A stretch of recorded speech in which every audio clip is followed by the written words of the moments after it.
एक शेर की वीरता और महानता तब और बढ़ जाती है जब वो भटक कर आए मेमने को पुचकार कर दुलरा कर छोड़ देता है, उस पर दया दिखाता है। दयाहीनम निष्फलम श्यानुनास्तु धर्मस्तु यत्र ही यते वेदा अवेदा सयुर्दया यत्र न विद्यते।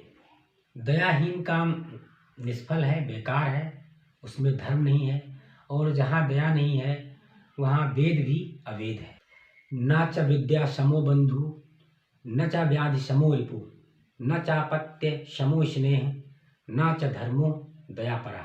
विद्या या ज्ञान जैसा कोई मित्र या भाई नहीं, व्याधि या बीमारी जैसे कोई शत्रु नहीं, पुत्र जैसा कोई स्नेह नहीं, और दया से श्रेष्ठ कोई धर्म नहीं है। दया सबसे बड़ा धर्म है। जो भी इंटरमीडिएट हिंदी मीडियम में पढ़े हैं वो उन्होंने इंग्लिश की बुक में एक मर्सी पोएम पढ़ी होगी जो विलियम शेक्सपियर ने लिखी है, और वो बरावी में एक उनका प्ले है, नाटक है मर्चेंट ऑफ वेनिस, उसी का एक अंश है। उसमें मर्सी अर्थात दया के बारे में बताया गया है। मर्चेंट ऑफ वेनिस में 4-5 प्रमुख पात्र हैं। उसमें से पोर्सिया है जो साइलॉक को दया के बारे में बताती है।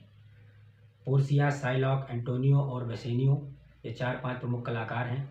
इसमें पोर्सिया साइलॉक को दया के बारे में बताती है कि क्या दया का क्या महत्व है इस संसार में, धरती पर और मानव के जीवन में। विलियम शेक्सपियर की कविता मर्सी अर्थात दया में पोर्सिया साइलॉक को बताती है कि दया ईश्वरीय गुण है, देवीय गुण है। यह अपने आप आता है, जबरदस्ती किसी के ऊपर थोपा नहीं जा सकता, और यह देने वाले और प्राप्त करने वाले दोनों का भला करती है और दोनों को सुख प्रदान करती है। जो दया दिखाता है वो महान होता है, बड़ा होता है। इस धरती पर यदि राजा के हृदय में दया प्रवेश करा दी जाए तो यह धरती पर भगवान की तरह हो जाएगा। विनम्रता अर्थात विनय, दया और सहनशीलता जीवन का मूल मंत्र है, और ये हमें परिवार से अच्छे संस्कारों से प्राप्त होता है। विद्या ददाति विनयम अर्थात विद्या या ज्ञान से हमें विनय प्राप्त होता है, विनम्रता आती है हमारे अंदर। अष्टावक्र ने भी कहा है कि जिस व्यक्ति के अंदर विनय नहीं है वह विद्वान कभी नहीं हो सकता। जो विद्वान है उसके अंदर विनय या विनम्रता जरूर होती है। जैसे गहरा जल शांत होता है और फलदार वृक्ष झुके हुए होते हैं, वैसे विद्वान, ज्ञानी और बड़े लोग विनम्र होते हैं। सहनशीलता एक ऐसा सत्य है जिससे प्रायः सभी लोगों को अपने जीवन काल में रूबरू होना पड़ता है।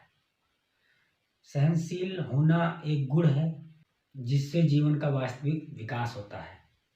आज हमारे जीवन में दुख और तनाव हावी है, जिससे हम शीघ्र ही थोड़े से कष्टों में घबरा जाते हैं और क्रोधित हो जाते हैं, और क्रोध मनुष्य का शत्रु है। सहनशील व्यक्ति बिगड़ते हुए कार्य को भी संभाल ले जाते हैं, और इसके विपरीत जिसमें सहनशीलता नहीं होती है उसे क्रोध आता है, और क्रोध से बनते हुए कार्य भी बिगड़ जाते हैं। दया, विनम्रता, सहनशीलता और धैर्य किसी भी व्यक्ति के जीवन में विकास और सफलता के लिए बहुत आवश्यक है, और ये गुण व्यक्ति को तभी मिलता है जब उस व्यक्ति के अंदर अच्छे संस्कारों का समावेश हो।